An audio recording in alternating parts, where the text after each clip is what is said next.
си отиде Вълко Гайдаров. А картините му са тук.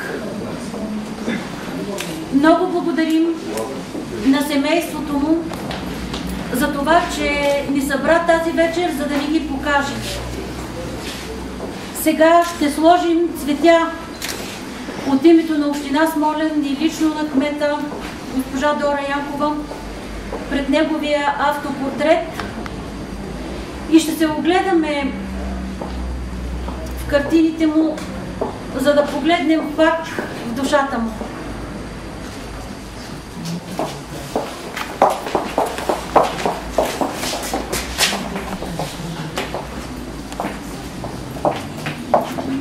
Изложбата ще ни представи доцент Марин Добрев, директор на Старозагорската художествена галерия и много близък приятел на господин Гайдаров. Уважаеми дами и господа, скъпи приятели, всички с вас сме тук в галерията на победниците на културата на Смолян. Просто защото обичаме Вълко Гайдаров. За думата обич минало време няма. Обичаш ли някой, това е винаги, докато ти самия си жив. А още повече, когато става дума за художник, който донесе един от най-големите радости на всеки един, който има отношение към изобразителното изкуство и който не може без песента на Вълко Гайдаров, без неизречените думи на Вълко Гайдаров, без видимите образи на невидимите неща. И това не е игра на думи, защото всеки един от нас носи в сърцето си 2, 5, 10, 20 или повече картини на Вълко Гайдаров. И то не е заради нещо друго, не е заради това, че не е виждал Балкана, не е виждал Родопите. Те са непрекъснато повече. Защото в този Балкан той е намерил оная магия, която прави изкуството едно особено таинство. Толкова силно, че не можем без него. Тази изложба трябваше да се случи. Вероятно знаете, че това е неговото желание. Той искаше в началото на май тази изложба да бъде тук. И не заради нещо друго, а защото искаше да сподели най-новото. Онова, което минаваше през сърцето му, през душата му, през желанието да дава на платното особена музика, особена ритмика. И смятам, че през последните няколко години Вълко Гайдаров, който иначе всички с вас го знаем като работохолик, като човек, който някакси не му вървеше да замъркне без да е фанал четката,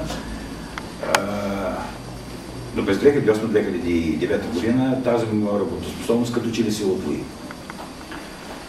Опиянението да създаваш свят, желанието да търси с четката си все нови измерения, нови нюанси на емоцията си, това беше нещо, което всеки един от вас, особено пък ние, които са по-близко до него, е открил.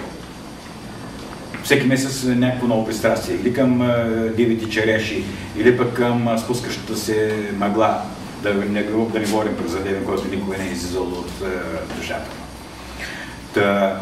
Това, което ни събира в галерията на победниците на културата, на 2/3 е желанието на Вълко Гайдаров. Защото 2/3 от картините, сред които сте всички вие, са неща, които смолянската публика не е виждала.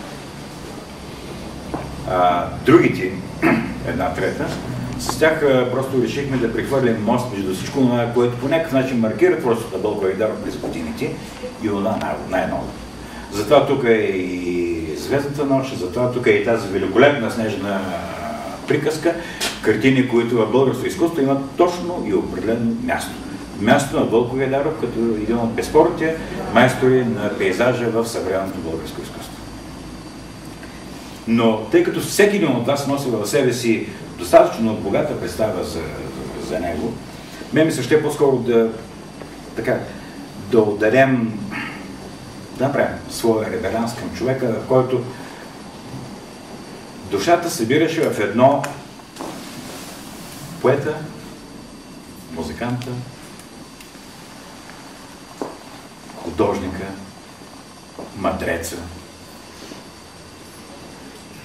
Вероятно и още много други неща, защото когато човек се хареса една картина и потъне вътре в нея, като с невидими криле той може да лети, непрекъснато някъде намира се между земята и небето.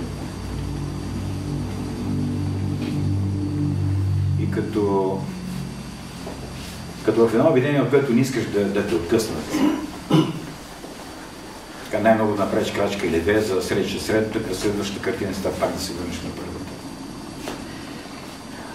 През последните години Вълко Виадаров още повече наблегна на пристрастието си към светлината. Убеден съм, че намерите това особено през картините от 2008 и тези прекрасни работи от 2009 година, в които дори като че ли самата природа реши да направи една качка назад, за да пусне напред артиста, който да води своята хармония от цветове, както той си иска. Някои от работите са почти абстрактни, като наистина като една песен, като едно родопско халище, наистина като една песен.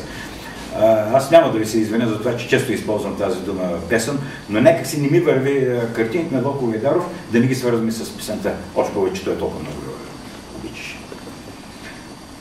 В същото време, нека да си спомням и за човекът, който десетилетия наред удари на една, сме да твърдя, от гордостите на Смолян, художествената галерия.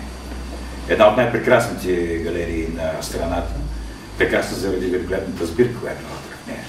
А всичко това е един огромен труд. Само он, който не се е занимавал с това, няма как дори да го усети.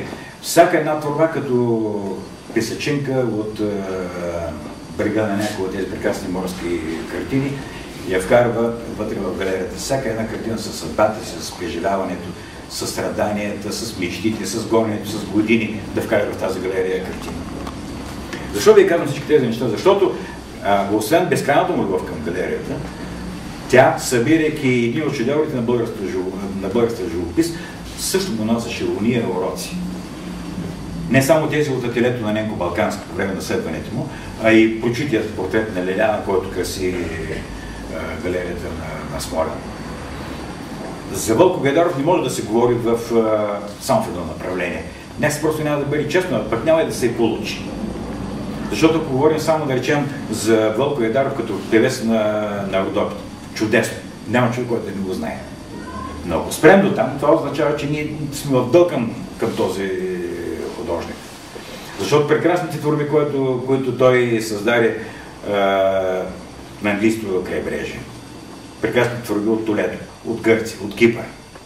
Това е един невероятен свят, в който Вълко Виадаров показа, че е адекватен към всичко това, което учите му виждат. И за мен таинството Вълко Виадаров е точно в това. Да открие атмосферата на нещо, след което той се намира.